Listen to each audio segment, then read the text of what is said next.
Hello. This week I'm going to be talking about one movie, The Long Walk by Francis Lawrence, starring Cooper Hoffman and, pardon me, David Johnson. So I'm going to be talking about the acting and directing of this movie. Also, I realize this is a fairly newish movie, so, spoilers. So the acting in this movie, first of all, it is a movie that is literally it is a movie that is walking and talking. And I feel like the making a movie about that is just walking and talking into something that's interesting, it's what, 2.5 hours of literally just walking and talking. It takes some talent. So first of all, Cooper Hoffman, Philip Seymour Hoffman's son. I don't know if they have, I'm sure it is natural talent, genetic, I don't know. But I felt like I was watching Philip Seymour Hoffman. I actually didn't know that was his son. I had to Google it because I am an IMDb'er during the movie. So the chemistry between Cooper Hoffman and David Johnson, I think they became friends or are friends in real life, which helps. There are moments where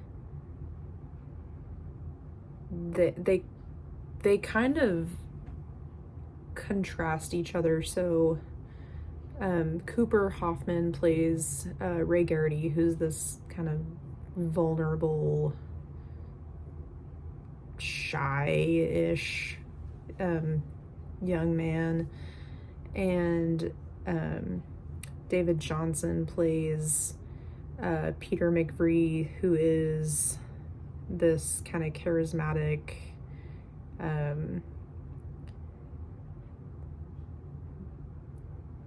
confrontational almost character. So they click pretty early in the movie. But the way that these two are able to tell the story through their facial expressions alone, and their facial expressions and their line delivery, again, it takes a lot of talent to make a movie about walking interesting besides the story itself.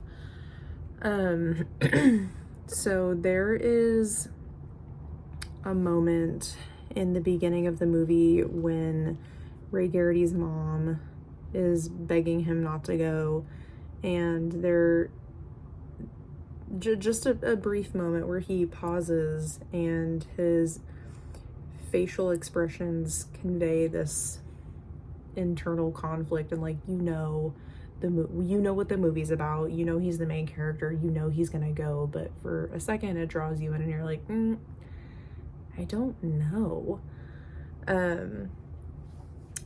And whereas David Johnson portrays this charismatic, kind of a man's man character, and he eventually has this like emotional breakdown and is very vulnerable, and it makes that much more impactful.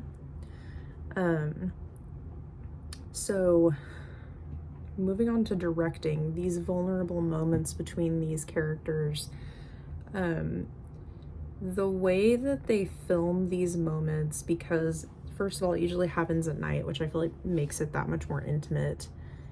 They strip away all of the other characters, they give them the close-up, and it really draws you in. It makes you feel like you're there, you're part of the vulnerable moment, you're in on the secrets. And